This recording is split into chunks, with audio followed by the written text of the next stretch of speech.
Hi there. My name is Aaron Lanchman.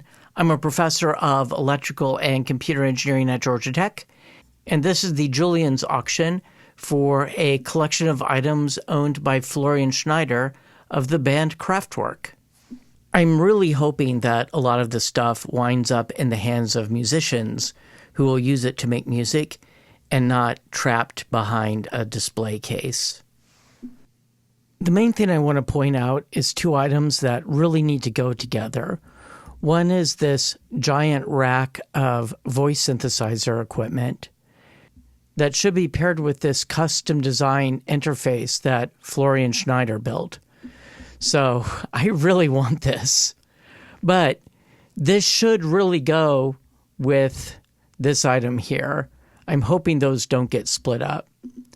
I mean, look at that. Wouldn't that be fun to reverse engineer and do something? Oh, yeah. If anyone watching wound up with either of these pieces of equipment or both, drop me a line. Wait a minute. I searched for Votrax, and this mixer came up. Why did this mixer come up? Let's take a look here. Oh, the front panel has gray tape with handwritten annotations, including Votrax on the top left, Robovox on channels 9 and 10, and other Vocoder-related labels. So if you really want the full package, you should get this mixer along with these two. Here's some weird piece of custom equipment. There's no real indication in this listing of what it might do. It apparently has a speaker on the top here, the switch, external, internal, LED, an 11-position switch. And on the back, there's input, output, I guess, these 1/4-inch jacks, connector for 12-volt power, and a MIDI jack. Is there anybody out there who knows some deep Kraftwerk lore, who knows what this thing might do? It would be really funny if somebody bought it and it turns out there's nothing inside it and it's just for display. But I doubt it. There's probably some stuff in here. What does this thing do? How much is this going for? $300. I declare that anyone who gets this is officially honor-bound to take it apart and reverse engineer it and figure out what it does. We have some accordions and this weird thing. Electronic MIDI accordion and metal engine-tuned enclosure with shoulder straps. Okay, so it doesn't look like it has bellows, but it's got a whole bunch of accordion buttons on it. And it's got this high voltage sticker on it. If you get this, you are, again, honor-bound to take it apart, reverse engineer it, learn everything you can about it, because this was some sort of custom-made device. It's got MIDI jacks, fuse holder.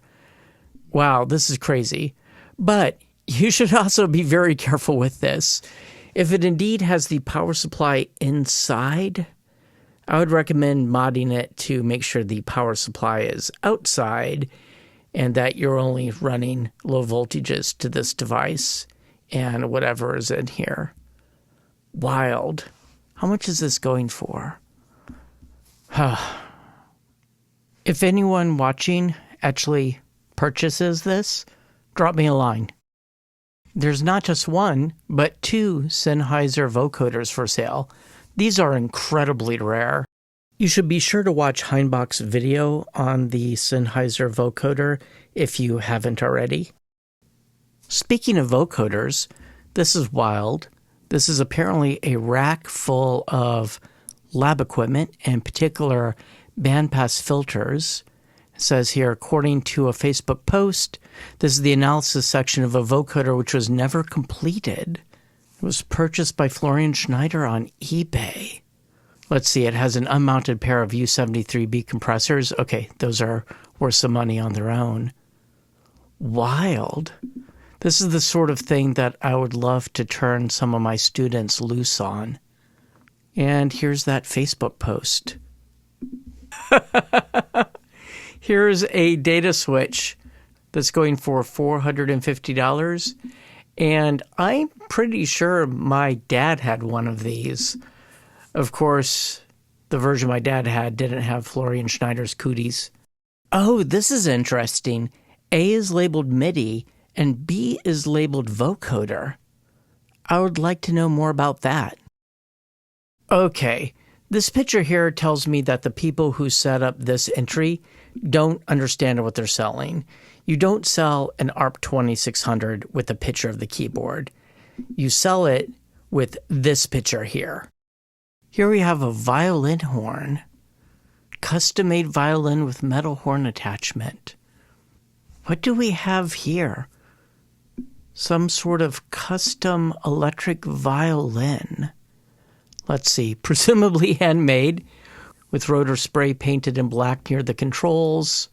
The name may refer to Klaus Rotor, who collaborated with Kraftwerk for a short time in 1974.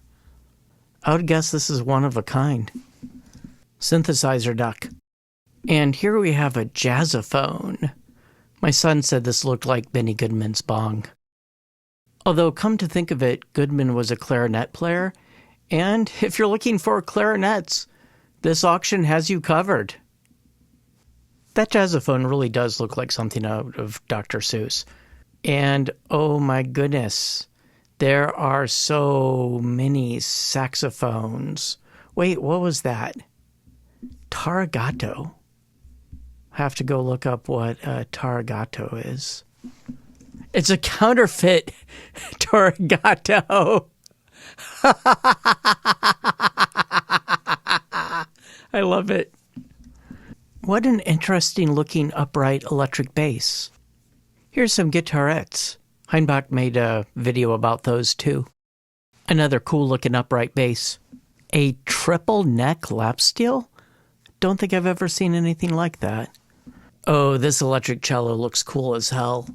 Here we have a Tritonium, an early synthesizer from the 1930s. Wow, his passport's gone up to nearly $3,000. This sign that says quiet in German that was at the recording studio is going for over $12,000.